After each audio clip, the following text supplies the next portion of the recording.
Hello guys, welcome back to my channel once again.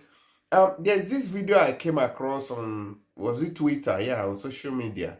And I saw this woman here, a Nigerian woman. I think this video was shot in the United Kingdom, where she was begging for alms in the streets of UK. And I was shocked.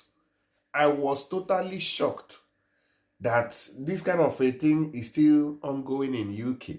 You know, because those of us who have not been to all this UK, Canada, and all that, we feel that these places are next to heaven. I know you'll be shocked. Yes, we feel that these places are next to heaven, and also those in Nigeria would, we always feel, once I get to UK, you don't make and be that. Once you get abroad, you don't make and be that. But it's not as easy as it seems. There are a lot of people living in Nigeria, living better and doing well more than those abroad. But I'm not disputing the fact that abroad is a very peaceful place. There is security. But in Nigeria now, with the way things are going, I don't even understand. The lifestyle there is becoming higher and higher on the people every day.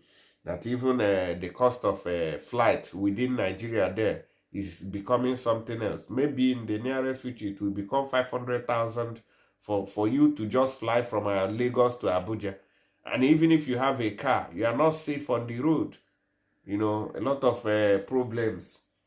So this woman was begging, and I was wondering, please, can somebody help me out to tell me what may push somebody into this kind of situation in a country where I believe that there are unlimited opportunities for people. And I believe that she's not a newbie or somebody who just came to the UK recently. And so maybe she doesn't know her whereabouts, or she doesn't know what to do to get a job and all that. Let's watch the video first before we proceed to other information, other update.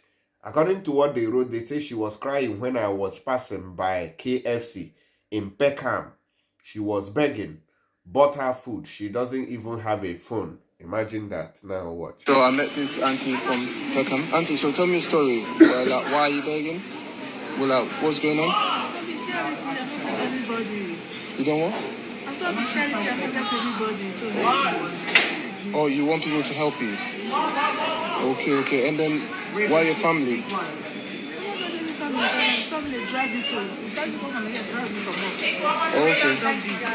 Okay, so which country I'm coming? Which country you from? Oh, Nigeria. Okay. Alright. Oh yeah, I'm coming here. Okay. So auntie, I'm gonna buy you some food. Yeah. I'll take your number and see, but what? Like your council is not helping you at all.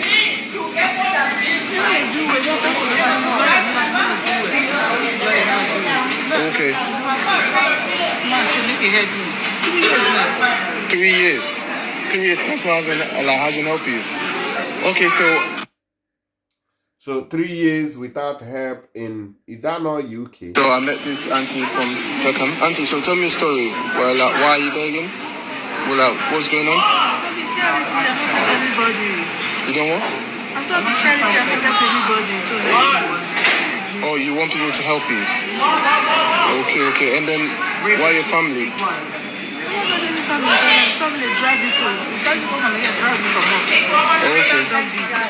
Okay, so which country I'm coming? Which country you from?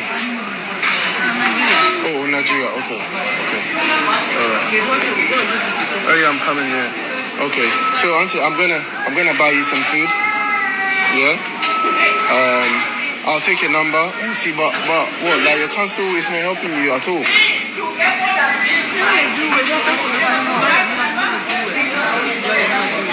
Okay. 3 years. 3 years council hasn't helped you. Okay, so. All right, you can see the woman there. She said she's been there 3 years. They never help her, and all those stories, blah, blah, blah, blah, blah, blah, blah. So I don't know. How can you be in UK for 3? I don't even know. That woman is old, but what happened? Did she come to UK late? Did she come at old age? Who brought her to the UK? Who brought her to the UK? I don't even understand. I beg anybody who has an idea of what must have transpired or happened to her, please let us know. I beg, all right? Now, but apart of that, let me quickly tell you something that happened to people who were heading to the United Kingdom from France. Now, they say 3 people died after a boat carrying migrants capsized off the coast of Calais, France on Wednesday. Around 45 people were rescued and returned to France. A failed attempt. Crossing to the United Kingdom from France irregularly has become more dangerous for immigrants. At least 56 migrants died in or near the English Channel between January 1st and October 17th, according to the UN Migration Agency, which is IOM. That's more than twice as many deaths as all in the 2023, when IOM recorded 24 migrant deaths. So as of 2024, only 24 people died, but as at now, we have recorded about 64, plus these ones that are happening now.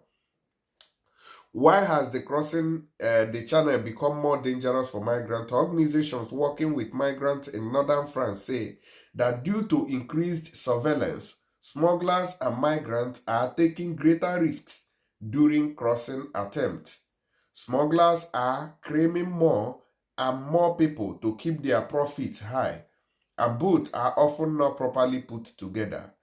In the rush and fear of being spotted by the police, migrants no longer take their time to properly inflate the boat that some smugglers provide. Salome Barry of Utopia 56 told us earlier this year, "We noticed that migrants no longer install the rigid floor at the bottom of the boat, but this floor helps keep the craft afloat. Without it, the boat quickly sinks. It takes on water." Okay? Migrant boats also increasingly set out during high-risk weather conditions because migrants and smugglers believe that the police are less likely to intercept them when waves are rough or it's raining. So because of these things now, they are now taking higher risks because of the increased patrol of police in these areas to make sure that migrants are stopped, you know. May their souls rest in peace, and thank God for those who are rescued for life. All right, so that is that. On the other hand, I want to play you a video coming from is it Nigel Farage? But some of you may know him. Maybe this man, Nigel Farage, MP. He said every illegal migrant that crosses the English Channel now costs you, the taxpayer, £41,000. That's an increase of over 140% since 2019. Labour and the theories have failed us all. So these are the people who are campaigning against immigrants. Let me bring his video and play for you. Excuse me. I think I have this kata is worrying me seriously. Let me play his video for you to listen. All right. The foreign aid budget, and one of the great sort of Cameroon successes was that the foreign aid budget had been so massively increased under his premiership, has now been slashed to only 0.36 of gross national income. And the reason is we're now spending more on asylum seekers than you can even believe. Let's take these figures from the IPPR, which is a left of centre think tank. In 2019, an asylum seeker coming into Britain across the Channel or on the back of a lorry was costing us £17,000 a year to look after. An asylum seeker that comes now, mostly young men, are costing the taxpayer £41,000 a year each. Yep. You see those boats full of people, those young men, mostly, each one is costing the taxpayer £41,000 a year. So what we're doing is we're slashing the foreign aid budget where maybe some of the money could be well spent, and we're using it for a 4.3 billion a year now bill for asylum seekers. I mean, and this is where it gets real. isn't it? The costs of this are real. Yeah. And now that the Labour government are saying they're going to use fewer hotels, that pushes up the price of the private rental market. This is a real issue. It's a domino effect. There's two main things that I would like to see changed. Foreign criminals in our prisons. It costs £60,000 or thereabouts to take from a police officer arresting them to get it through court and get them prosecuted and sent to prison. That's £60,000. It's then about £40,000, £45,000 a year each year after that's housed in prisons. Get rid of them. Get them out of the prisons and deport them. If you are in this country and you are not born British with a British passport, then you should not be housed in our prisons. And there's 10,500 of them. Yeah. 10,000. I mean, the left and right agree. This is wonderful to hear. It's almost a coming together. Progress will be made. No, I mean, it is extraordinary to hear these costs, and it's a real problem. This is why it's so important that whether people are criminals or not, that the system works so much better than it is. I've already said that we've got stuff wrong. The Labour government has a huge majority now to do whatever it wants to do. It's got no excuse to delay. And if they want to have a scheme that says we're going to deport criminals, foreign criminals, if they want a scheme that says they're going to deport people immediately on arrival if they are not valid asylum seekers, they can do that. Jeff, I say a funny thing, Randall. The last Labour government. Up to 2010, and Blunkett started this. I mean, Blunkett way more right. Well, Blunkett was up for a Rwanda scheme, way more right than your lot, And the last Labour government, if you came here illegally, you got booted out. Yes. What's changed? We've allowed, I'm sorry to say, my wife's a solicitor, we've allowed lawyers to be in charge. The whole, out of that money, I wonder how much, actually, if you sort of take that figure, how much is actually spent on lawyers in the system to defend translation services. Correct. All of these services that have actually taken over the system. And the extraordinary thing, I have some sympathy for Yvette. Not only has she made a good decision in terms of anonymity earlier, but also, the levers that she is hamstrung to some extent because the lawyers will challenge every single decision, and we've got to take that to task. It's almost like, JJ, final thought on this. It's almost like it isn't Parliament now where big decisions get made. It is actually in the judicial system. Yeah, you're completely right. I would also say that giving billions to the Ukraine, it's a war that's going to be ongoing, it seems. Where is the negotiation? Your government, the Tories, I think, pledged nearly 14 billion, and now Starmer's pledging 3 billion a year. Why don't we say, well, actually, where's the receipts? Where's this money going to? What is it being spent on? I don't think there's enough transparency on any of that. I tell you what, JJ taking us there in a slightly different direction, but a very valid debate that is being talked about more and more and more. All right, so you heard him on when it comes to immigration, what's going on there, how much it costs them, even to, take care of these people who have committed crime as immigrants.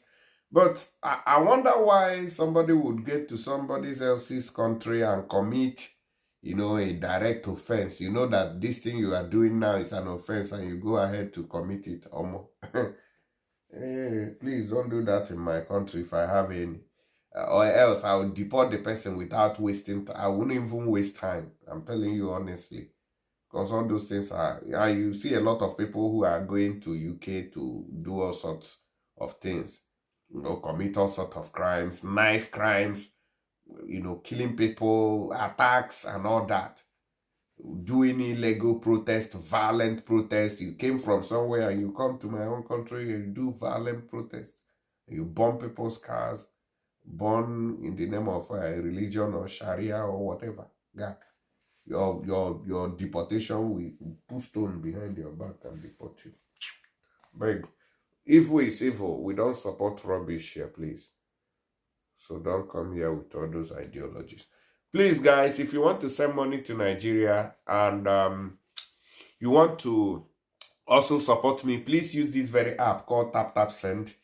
Download it from Play Store and App Store, okay? And use it to do that very transaction. Your first transaction is completely free and they charge very low. Even after that, their rate is also very high. And if you use my promo code, you're going to get £5 on top of the money that you're sending. For those of you in the United Kingdom, you are going to get €5. For those of you in Europe using euro, $10 for those in US and Canada, and then 25 AED for those in Dubai. Okay, so please, you have no excuse of not using this very app with my promo code. All right, I'll be expecting to see you do that for me. Thank you very much, and I'll see you guys on the next one. Please drop your own opinion in the comment section. I would like to hear, and help me share this video anywhere you come across it.